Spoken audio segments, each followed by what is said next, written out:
one of the things I think that somebody that's watching this video, they're probably looking for ways that they could move forward with their kids, especially if they live in Bartow County. Okay. Because you want to get help where you live a lot Absolutely. of times. So tell me, like, where is your learning center? The Learning Center is in Emerson. Okay. And so just a block or two up from Doug's. Everybody knows where Doug's is in town. Perfect. Yep, so it's a block or two up from that. So we're going to put a link in the comments below or in the description. Yep. And so obviously it's a private foundation. It is. It's Stellar Reading Center.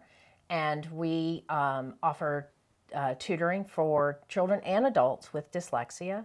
But we are also getting ready to partner with a local church and do some adult literacy that will hopefully touch the community. And so we're working towards that as well. And that would actually be a free service provided through the church for adults. So will you come back and we can talk about Absolutely. that? Absolutely. I would love to bring the owner and the founder of the Reading Center. Her name is Tabitha. And I'd love to bring her back and have her discuss that with us. We'll do that next time. Okay, great. But for today, we want to give them some tips. Okay. So what tips would you give a mom who maybe finances are tough? Okay. And works a full-time job? Yep. What could she do if she has a kid who is having some learning differences? Yeah. And what would you suggest? So it's funny, the things that you would think would be like sit down and teach them, drill them with spelling words and things like that. That would not be the things I would do. The real basic things you can do is rhyme with your child. Rhyme. Okay. So hat and sat and cat and things like that. Not actually spelling them, just that they can hear that they rhyme. Okay. So a child who has dyslexia typically has a hard time rhyming. And so it helps build that skill and improve that connection in your brain with sounds to other sounds. So you want to connect hat to cat and sat. A child who's dyslexic a lot of times will try to rhyme the beginning of the word instead of the end of the word, which is kind of a funny thing that they do. Right. So nursery rhymes are great when they're little. They really do hold value. Right. So rhyming and things like that. And then things that improve. And you could do that in the car. Oh, yeah. You could do that if you take your kids to school. Just rhyme. Just silly songs, silly rhyming songs, Yeah. things like that. Those are always great. Another thing you can do is encourage them to use their eye-hand coordination. So like making like those little rubber band bracelets or boys, with ropes and tying knots. Right. And they really want to learn to tie that really cool knot when they're little, Sit down with them over and over again and teach them. And again, you're building not only muscle memory, but telling your hand to tell your brain what to do. Okay. And so a child, I'll talk specifically about dyslexia, a child who is dyslexic, telling your hand to tell your brain what to do is not always a smooth transition. And so teaching them that they need to put it to the left and have it go through a certain loop or something like that is very, very hard. So you want to encourage, and a lot of times you can tell a child who's dyslexic or has a learning difference because they have a hard time tying their shoes. That's one of the first signs when they're young.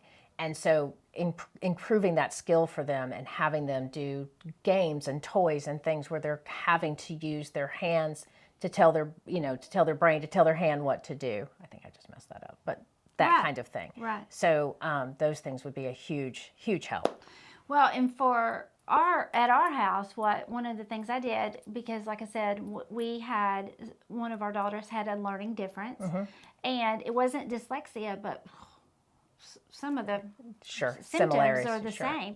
And so in the summertime, I'm not a patient person. I would never have been a good teacher or anything like that. But what I did pretty much every summer is something that would interest us that we could learn together. And I usually would go to one of those education stores and buy, nowadays there's so much homeschooling stuff, but back then there wasn't. So I remember one year I got little frogs and we had to thread the shoestring. Yes. So we were learning to count and then just that hand-eye coordination. Coordination. Now, she was little, Yeah. you know, so we did that. And we did classical music one time. Oh, that's a great idea. I read something about how classical music did something to your head. And this is way before the internet, you know. So find something that, and we didn't do it well. Like, we never made it through a whole summer, and we never finished the, like, curriculum. But we had fun. Yeah. And I even told Chad, well, I asked you the other day, well, how can I help Josie learn to read better? And you told me to label everything. Everything in the house. Yeah. I told Chad that, and he said, I just don't know if that's what Lolly and Pop needs to do. Yeah. Maybe her parents, but I'm not for sure. I'm not going to win on that. Yeah. So we might do that anyway. Chair, desk, just label things around the house. Yeah. So, because I did like that concept. But I was telling Chad, I want to do that with Josie and Miles. Like, just take on a thought for the summer and spend some extra time. So one of my favorite things when they get to about second, third grade and they start learning about money, my favorite summer money activity is to throw a bunch of change into the pool. Right, okay. And have them find 42 cents. Oh, yeah. And they have to swim around like a treasure. And I said, and if you really wanted to be that parent, you could not actually have 42 cents available in the pool and have them swim all day.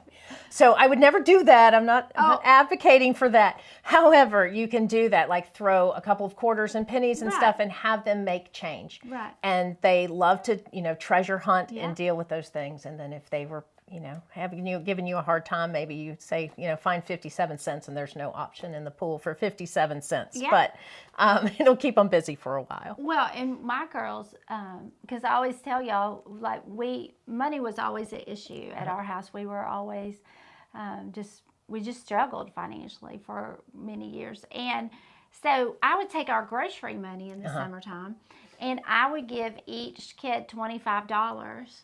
And they got to buy their own groceries. Oh, that's a great idea. And then we would go through the line together. And sometimes they have to ask their sister, hey, can I borrow? Or like, can we, you know?